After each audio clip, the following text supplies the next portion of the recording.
Hola, bienvenidos a mi canal Kaikei Studio.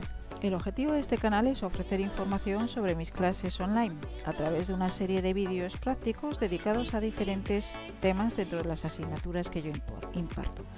Contabilidad financiera, contabilidad de costes y gestión, econometría, estadística y matemáticas financieras, entre otras. Tanto este vídeo como los siguientes serán totalmente prácticos con un mínimo de teoría básica imprescindible para su resolución. Si al finalizar del vídeo te ha gustado, te agradecería que le dieras a me gusta, lo compartas con tus amigos o te suscribas a mi canal para estar al día cuando vaya subiendo vídeos. Y sin más preámbulos, comenzamos.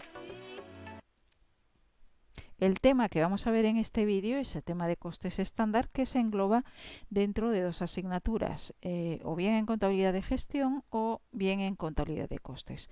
Por ejemplo, en la UNED, en el grado de Administración y Dirección de Empresas, está dentro de contabilidad de gestión.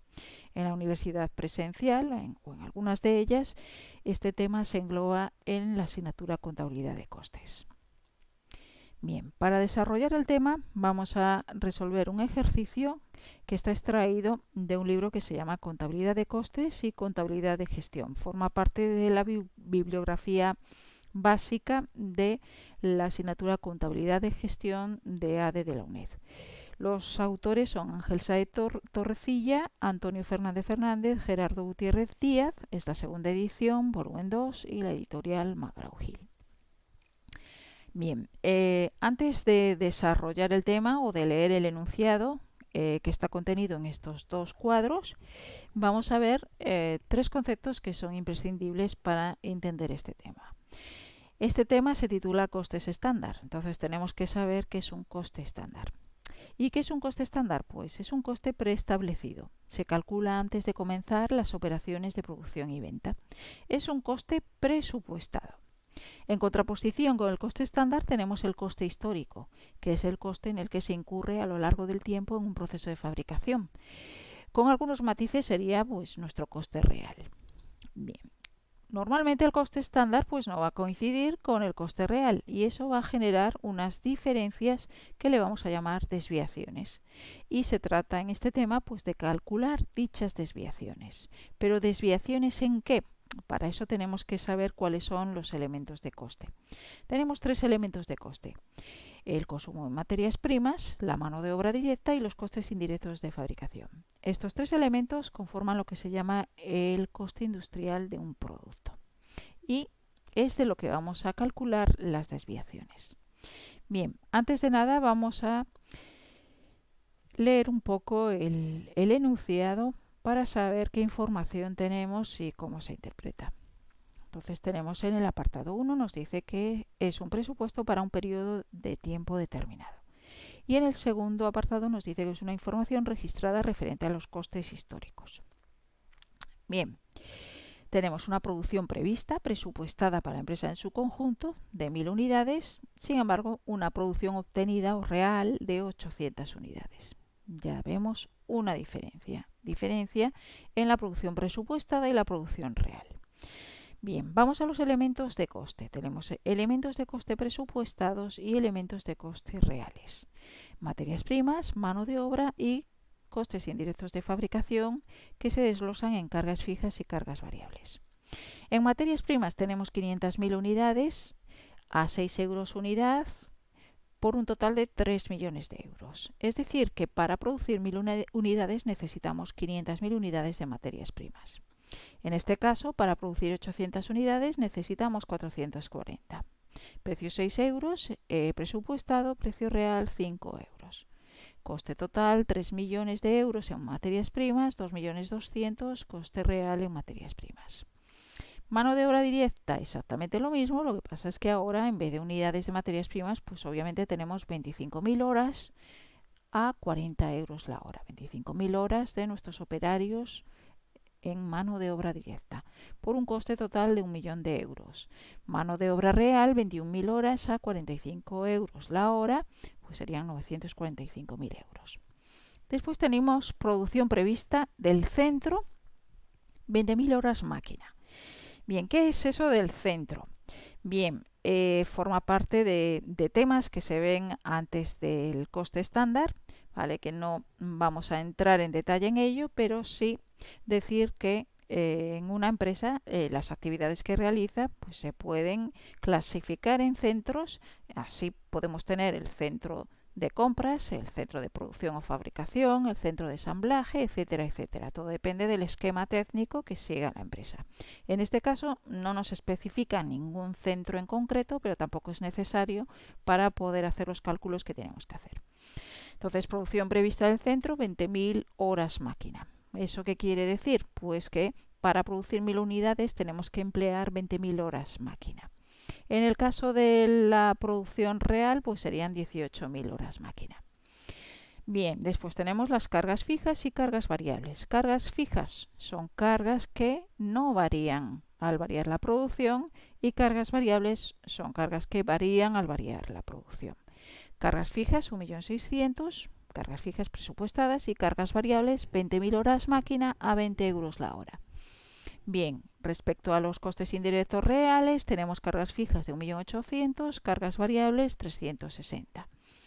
Bien, en lo presupuestado esos costes indirectos suman 2 millones, en real 2.160.000.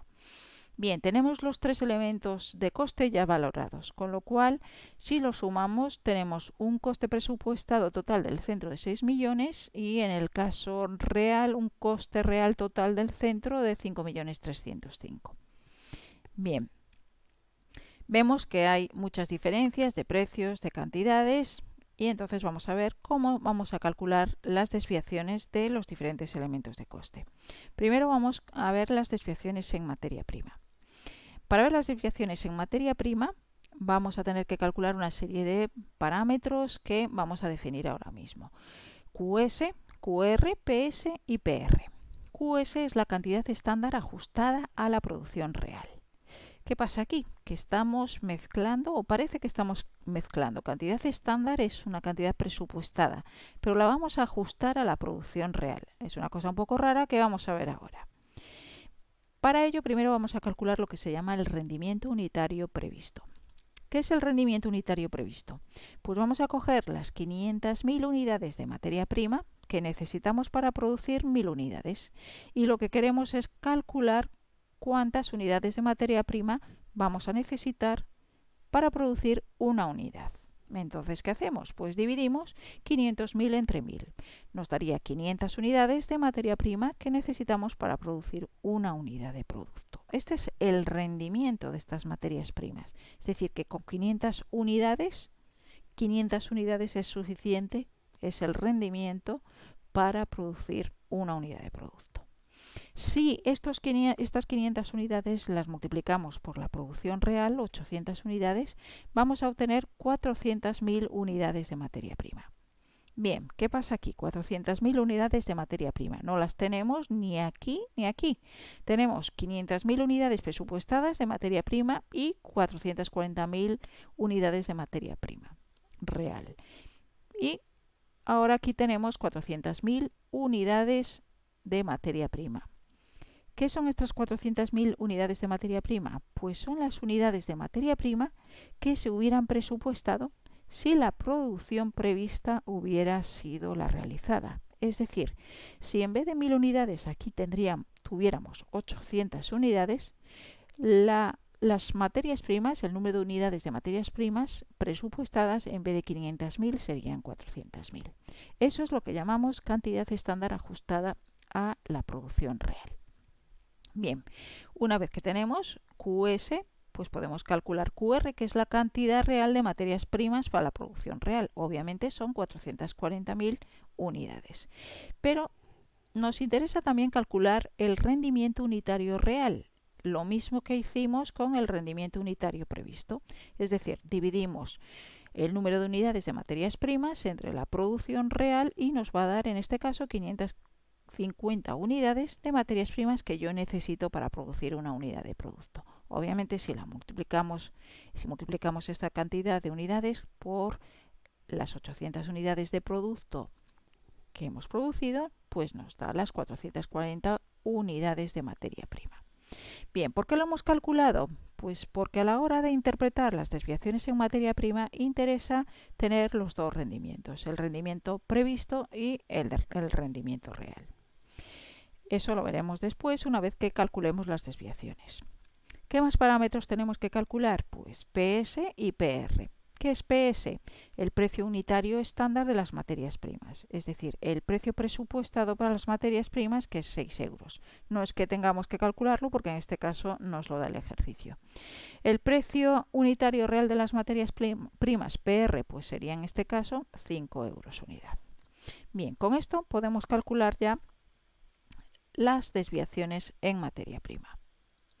Bien, a continuación tenemos una tabla, pero antes de cubrir esa tabla, pues vamos a ver qué cálculos tenemos que hacer. Esa tabla está dividida en columnas. Tenemos 3 columnas y después tenemos otras 3 columnas en las que hacemos operaciones con las 3 primeras columnas.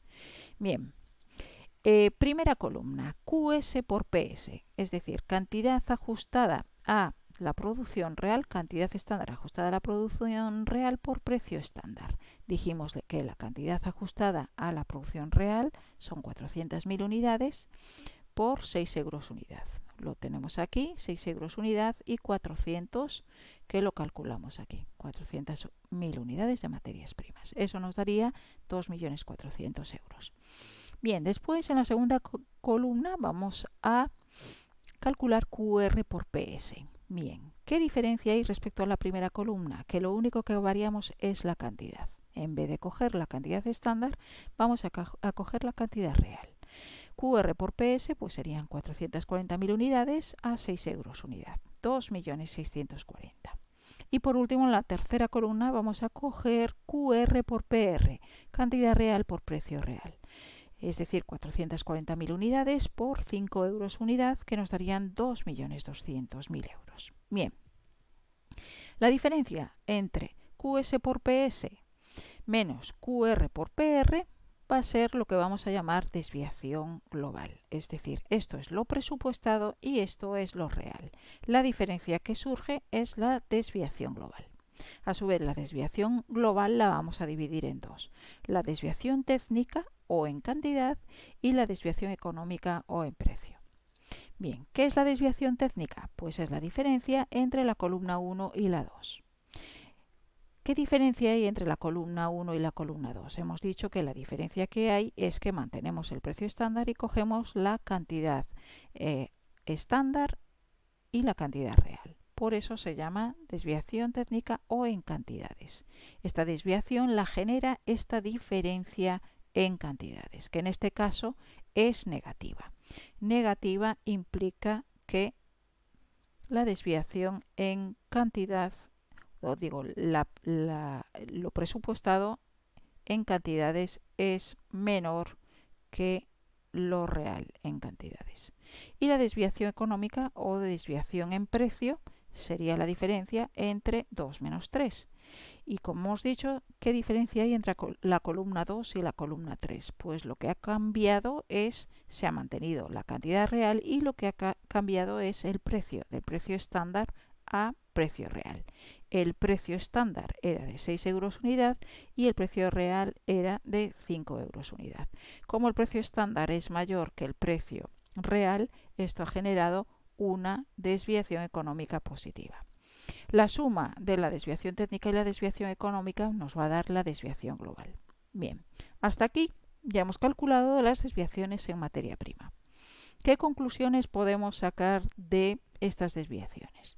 Bien, primero podemos atender a los rendimientos que hemos calculado al principio, el rendimiento unitario previsto y el rendimiento unitario real. Hemos visto que el rendimiento unitario previsto es menor que el rendimiento unitario real, es decir, que hemos necesitado más unidades de materia prima para producir un producto del que se había presupuestado. Se habían presupuestado 500 unidades de materia prima para producir un producto y sin embargo hemos utilizado 550 unidades. Ahí esto ya nos está indicando que hay una desviación. Entonces, rendimiento unitario previsto menor que el rendimiento unitario real, hemos necesitado más materia prima de la que habíamos previsto, ¿vale? ¿Por qué? Se ha aprovechado peor, es de peor calidad, eso será lo que tengamos que o lo que tenga que analizar la empresa. ¿Qué más? Los costes reales son menores que los costes previstos.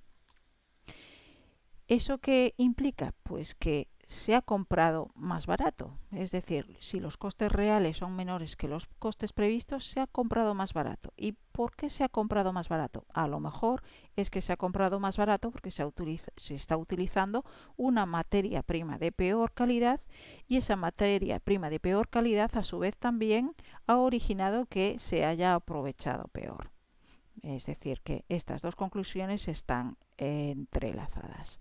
¿Qué tiene que hacer la empresa? Valorar estas conclusiones y tomar decisiones, seguramente, sobre su política de compras con los proveedores.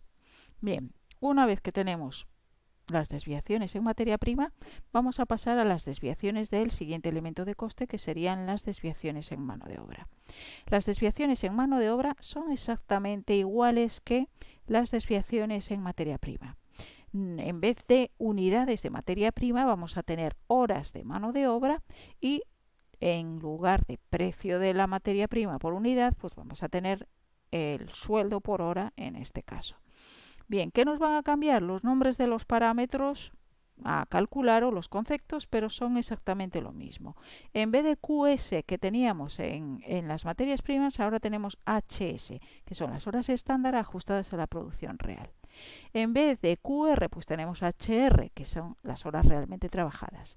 En vez de precio estándar, PS, pues tenemos SS, que sería, digamos, el sueldo estándar, es decir, el importe estándar de cada hora. Y SR, en vez de PR, el precio real de la materia prima, pues en este caso tendríamos el sueldo real por hora. Bien, de la misma manera que hicimos antes, calculamos el rendimiento unitario previsto y el rendimiento unitario real.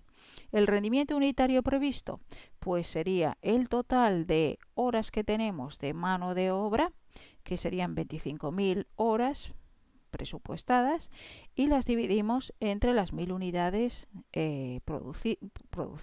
presupuestadas o supuestamente las que vamos a producir.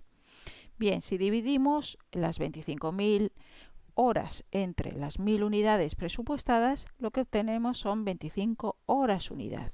Es decir, que para producir una unidad necesitamos 25 horas de mano de obra.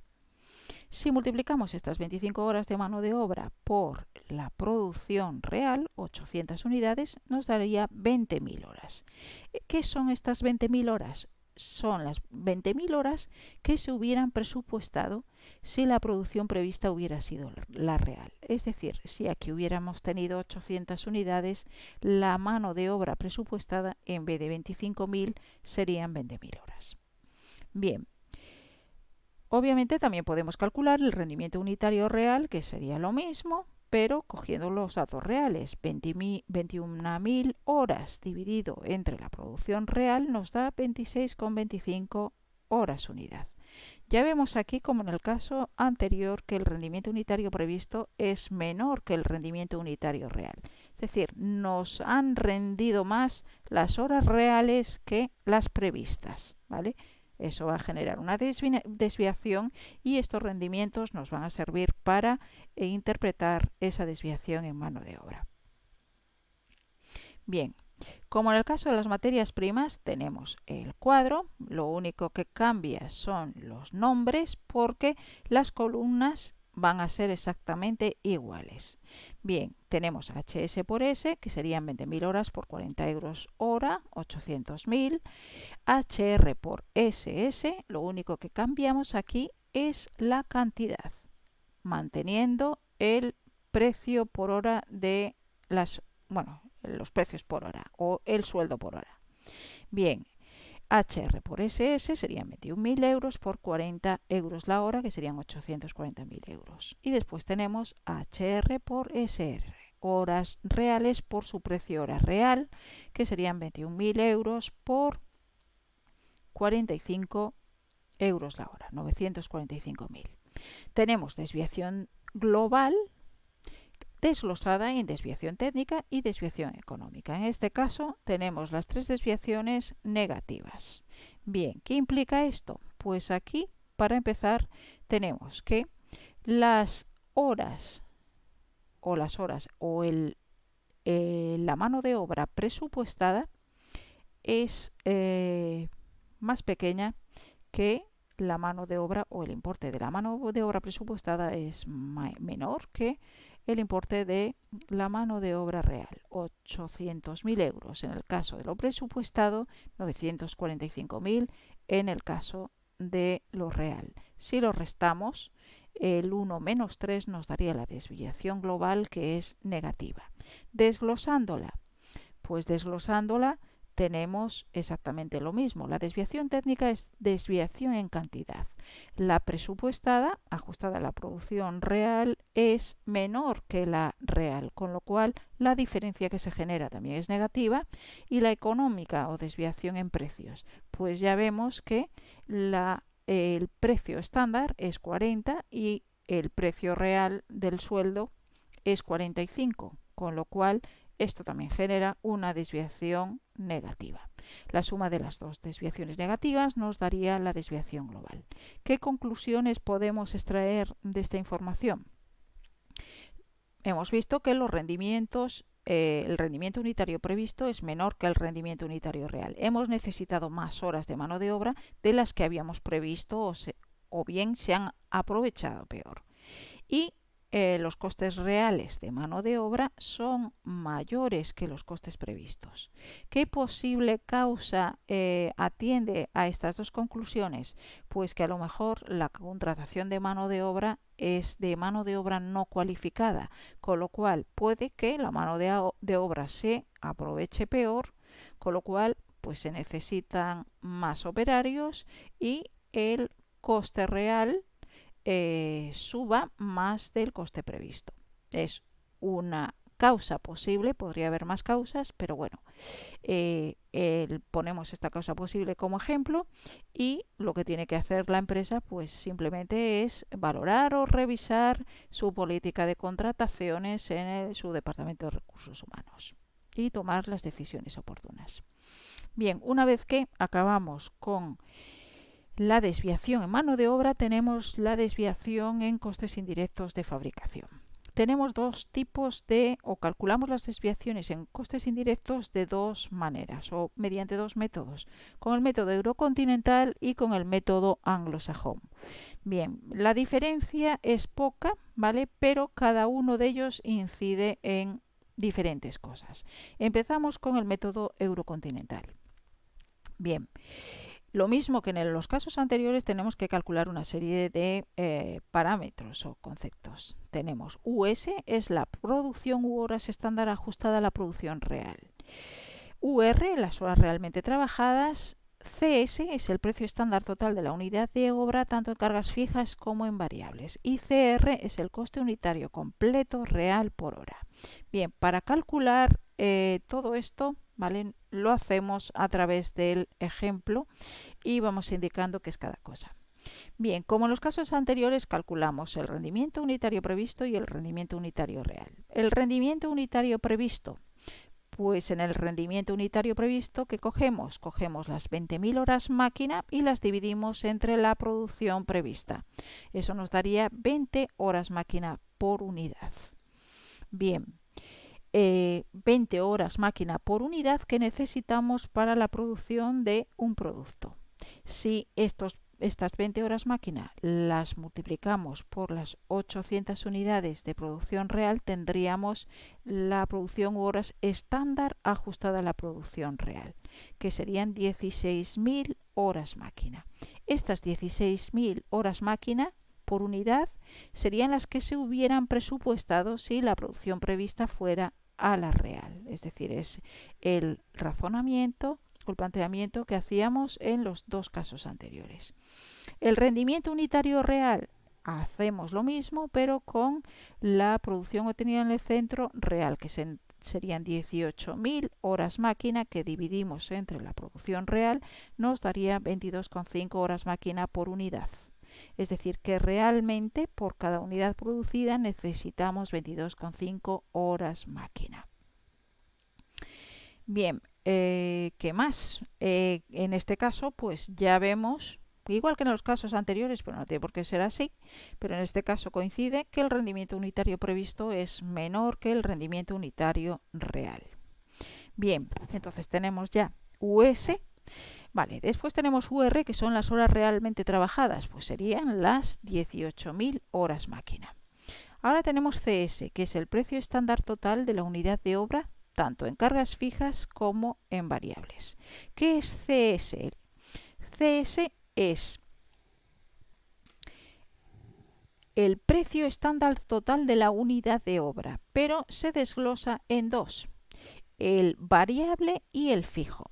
¿Y cómo los calculamos? Pues cogemos las cargas variables y las dividimos entre las horas máquina y cogemos las cargas fijas y las dividimos entre las horas máquina. Es decir, en este caso las cargas variables son 400.000 entre las horas máquina, que son 20.000, y las cargas fijas, que son 1.600.000 entre 20.000. Esto nos da 20 más 80, que son 100 euros la hora máquina. Este es el precio estándar. Bien, CR, coste unitario completo real por hora. Bien, coste unitario completo. Pues este coste unitario completo real está formado por el coste unitario variable y el fijo. ¿Cómo los calculamos? Cogemos el coste variable real y lo dividimos entre las horas máquina reales. Coste fijo real entre las horas máquina reales. Nos darían pues 360 de cargas variables entre 18.000, que son las horas máquina, más 1.800.000 de cargas fijas reales entre producción, 18.000 horas máquina reales, y nos darían 20 más 100 igual a 120.000 euros horas máquina. Bien, tenemos todos los parámetros, con lo cual vamos a ver cómo se calculan las desviaciones. Bien, si calculamos la desviación global, aquí tenemos la tabla, pero antes de desglosar la tabla, pues bueno, podemos calcular la desviación global, que sería US por CS menos UR por CR, que nos daría ya una desviación global negativa. Esta desviación global, en el caso de los costes indirectos, ¿vale?, la vamos a desglosar en tres. La desviación en rendimiento corresponde a la desviación técnica o en cantidades. Y después la desviación económica la vamos a desglosar a su vez en desviación en capacidad y desviación en presupuesto. Entonces, como siempre, lo primero que calculamos aquí, aunque se le llaman de diferente manera, básicamente hacemos todo el tiempo lo mismo. Tenemos una primera columna donde calculamos US por CS. Pues US por CS serían 16.000 por 100, que nos daría 1.600.000. Recordamos, US, producción u horas estándar ajustada a la producción real. ¿Vale? Lo tenemos aquí, 16.000. Bien. Segunda columna, UR por CS. ¿Qué es lo que cambia en la segunda columna respecto a la primera? Pues lo que cambia es US-UR. Se mantiene CS. ¿Qué era CS? Era el precio estándar, es decir, se mantiene el precio. Vale, entonces serían 18.000 por 100, 1.800.000. Ahora tenemos una columna un poco rara, que sería UR por CSV más UP por CSF. Aquí tenemos un nuevo parámetro que es UP. Lo tenemos aquí detallado. UP son las horas presupuestadas del centro para la producción estándar que se iba a alcanzar en la empresa. Bien, ¿cómo calculamos esto? Pues UR, que son 18.000, por CSV, que son 20, y lo calculamos aquí. CSV, que era el coste variable presupuestado entre las cargas variables presupuestadas entre las horas máquina presupuestadas.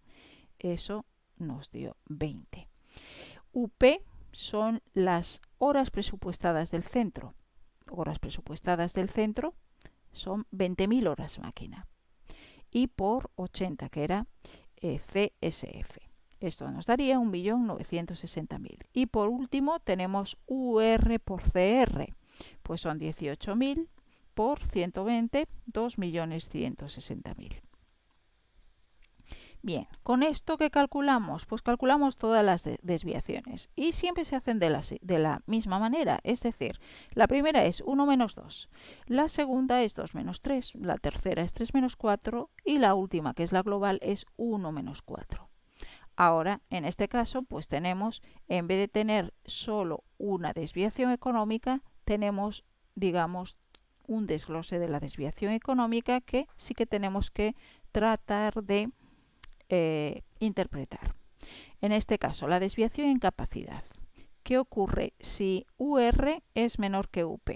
Es decir, UR, dijimos que eran las horas realmente trabajadas y UP son las horas presupuestadas.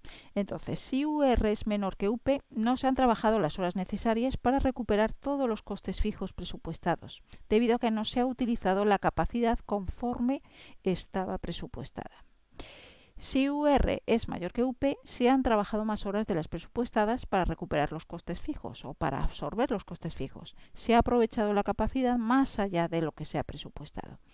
Y si UR es igual a UP, pues se cubren todos los costes fijos y la capacidad se ha utilizado conforme a lo previsto. Bien, en este caso, ¿qué tenemos? Pues tenemos que UR son 18.000 y UP son 20.000, es decir, que UR es menor que UP. Estamos en el primer caso, no se han trabajado las horas necesarias para recuperar todos los costes fijos presupuestados debido a que no se ha utilizado la capacidad conforme estaba presupuestada. De hecho, además, vemos que las unidades presupuestadas eran 1.000 unidades y nosotros realmente solo hemos producido 800 unidades. Bien, esa es la desviación en capacidad. La desviación en presupuesto lo que hace es comparar los costes presupuestados para la producción realmente obtenida en el centro con los costes históricos o reales en que se ha incurrido en el centro. En este caso, todas las desviaciones son negativas, es decir, lo presupuestado ha sido menor que lo real. Y la suma de las tres desviaciones, pues obviamente nos tiene que dar la desviación global. Entonces, estas serían las desviaciones en costes indirectos por el método eurocontinental. Por último, tenemos las desviaciones en costes indirectos por el método anglosajón. Bien, no tenemos que calcular ningún parámetro más porque ya los tenemos todos calculados, pero sí lo que es la disposición de las columnas son diferentes y el método anglosajón hace hincapié en unas cosas y el método eurocontinental hace hincapié en otras cosas. Entonces, para verlo, tenemos la comparación de los dos cuadros. Vamos a calcular o vamos a ver primero cómo se calculan las desviaciones de costes indirectos por el método anglosajón y después vemos qué diferencia hay en las desviaciones con el eurocontinental. Bien, entonces la primera columna es exactamente igual que con el método eurocontinental, US por CS 1.600.000. ¿Vale? Le puse aquí un cheque en verde para que se sepa que ambos coinciden, ambos métodos. La segunda columna es UR por CS. Vale, lo mismo, 1.800.000, 1.800.000. Lo que nos cambia es la tercera columna en el método anglosajón es unidades presupuestadas por CS y sin embargo en el eurocontinental lo que hacemos es coger las unidades reales, ¿vale?, por CSV más las unidades presupuestadas por CSF. Aquí estriba la diferencia entre los dos métodos. Analíticamente, ¿vale?, podemos decir que el método eurocontinental busca la cobertura de los costes fijos del centro, es decir, si se cubren los costes fijos del centro, mientras que el anglosajón se centra en valorar la pérdida de capacidad ocasionada por no utilizar todas las horas presupuestadas en el centro. Es decir, que uno se fija en cubrir los costes fijos y el otro, el anglosajón, se centra en valorar la pérdida de capacidad ocasionada por no utilizar las horas presupuestadas. Bien, entonces a partir de aquí, pues obviamente las desviaciones ¿vale? Van a ser diferentes. UR por CR es lo mismo, ¿vale? El rendimiento, la desviación en rendimiento es igual, en capacidad no, porque lo que hacemos es restar 2 menos 3. 3 menos 4 tampoco va a ser igual, ¿vale? Porque utilizamos la columna 3, y 1 menos 4 pues va a ser igual porque coinciden las dos columnas, 1 y 4. Bien, pues con esto hemos visto cómo mediante coste estándar calculamos las desviaciones de los elementos de coste en materias primas, en mano de obra directa y en costes indirectos de fabricación. Con esto podemos dar concluido este tema, y bueno, espero que os haya gustado,